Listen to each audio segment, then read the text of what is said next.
Well, you know, Jesus is saving the world, you know what I mean? And Buddha is saving the world. And it saves itself all the time, you know? So I think people have to really save themselves, don't you think? Like Dalai Lama always says, world peace through inner peace.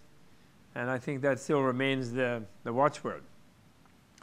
Isabel Losada also had a good slogan, I think, who wrote that English book From Tibet with Love, or For Tibet with Love.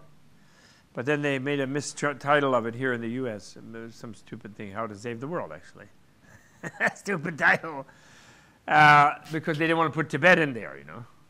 Some American publisher, you know. But anyway, her slogan is quite good. It says, think globally, act joyfully.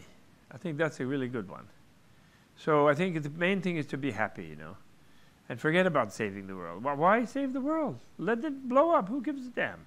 People will be reborn somewhere else, and if they have to blow it up one more time, they have blown it up millions of times. If they have to blow it up another time, then they'll go through the whole freak out all together, like Obi-Wan Kenobi shuddering in the movement of the Force, as they create a new world, which they'll then live on, and then hopefully not blow that one up. But of course, I don't believe that the Avalokiteshvara and Vajrapani and the sphere Hayagriva, they're going to allow them to do it. I have actually seen it, where they didn't allow them to do it. They would have done it in Nixon's time otherwise. In Brezhnev's time, they were planning to. And so they won't be allowed to blow it up, you know. So the main thing is everybody should become joyful, aware of the nature of reality themselves, and then they will see the world being saved by enlightened beings, and then they will become enlightened beings, and that will add to the saving. Do you know what I mean? So the idea of objectifying a world out there that has to be saved is a huge mistake, because it puts the people who are trying to save it into the same almost materialistic game of the people who are trying to dominate it and who are destroying themselves and the world, are running after some sort of outer objective thing as if that would help them. And that I'll be happy when I'm rich and famous and I'm a big shot in Hollywood. Ha ha ha. You'll just have a higher grade of Prozac when that happens. You won't be happier, not at all. Only be happy when you're happy with what you are and what you have and what there is, right? So that's the key thing, don't you think? So how to save the world? I don't know about the title. But it's good. It's good. We all want to save the world, you know. The solution, the Dalai Lama, okay, my book, his act of truth, you see, but I don't say that he's the solution for the world. I say his act of truth is the solution. You know what the act of truth is? It underlies Gandhi's idea of satyagraha, and it means, I guess satyakarma or something like that. It would have been in ancient time. Actually, I'm not sure what the Sanskrit term they use, but I think satyakarma. And it means that whatever the external situation seems to be, one acts according to the truth, even if it seems to be impossible or it makes you weaker or whatever. And then there's the famous story about the courtesan who confronted the Emperor Ashoka over something in Patna, and I can't remember what it was. And she said, if what I'm saying is the truth, let the Ganges flow backwards, so your majesty, will see.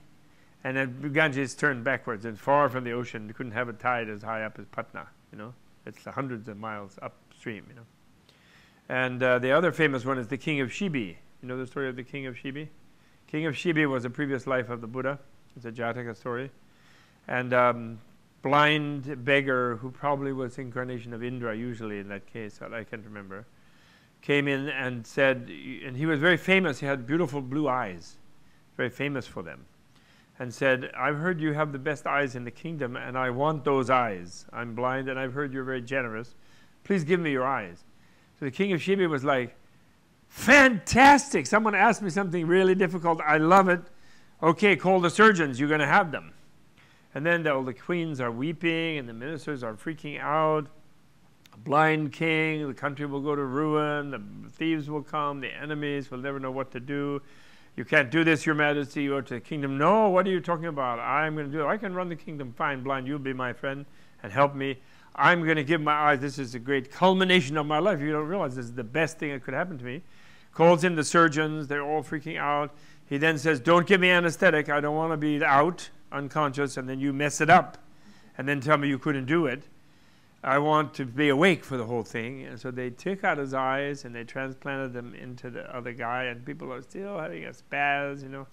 So finally he says, okay, you people have not believed me. If it is true that it is the greatest joy of my existence to give my eyes to this blind beggar, then may my eyes be restored. So you people will be happy too. And bam, his eyes were back, and the beggar was also seeing. So that's the act of truth. Do you know what I mean? It accomplishes the miraculous, the impossible, based on truth, even as people find it unbelievable.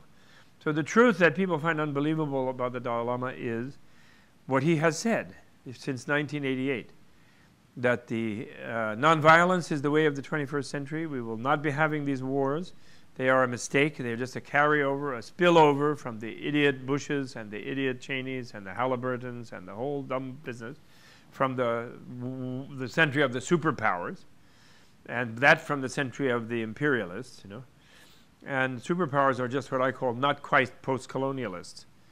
And they say they're post-colonialists, but in fact they're not. And we're going to have a century of dialogue, and nonviolence is going to be the power. Nonviolence will rule.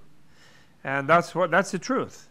And therefore he really liberating Tibet by refusing to fight in a violent way, refusing to hate the rulers of China. Even his own people, when they go overboard and scream too roughly, he says, no, that's not working. And actually, if you look at the Tibet movement in America, for years I have gone to the protests here in Tibet, here in New York, or there in New York, or everywhere. And then the Tibetans, you know, Tibet for Tibetans and all that, that's okay. But then they get very hepped up and they get more bloody, their T-shirts, and they go, China out of Tibet, and shame on China. And so because they do overflow emotionally like that, and they threw a couple of rocks, I mean, people say they all threw rocks, but they didn't, just one or two at the Chinese embassy. But because of that, they have not, in 25 years, 35 years I've been going there for their March 10th demonstration, they have not basically persuaded the Chinese American community in the United States, which is a powerful multi-million person community, which would really give them the clout that they need, both with China and with the US. They have not gotten them on board because the Chinese think they're against them and they're anti-China, which actually the Tibet movement is pro-China. So save the world, this is the key thing, is like, let go of the world. Let it go. We're going to be happy, whatever, you know. And with happiness, we'll do everything we can to help others. But we're not going to get angry if we see someone destroying the world. We're going to feel sorry for them, because we're going to realize that our life is beyond this world. We're not quite, you said transcendent nation, that's better. The nation transcends any particular life. It's a multi-life, infinite entanglement. And so let's give up the world, actually. We'll save it by giving it up. Every day you present the mandala offering, what it's called. In the mandala offering, you offer Mount Meru and the 4 continents and all the living beings and yourself and all your property and possessions, and you offer it to the enlightened beings, because the unenlightened ones can't take care of it. They mess it up. They constantly destroy it and themselves. So the enlightened beings have to take care of it, you know.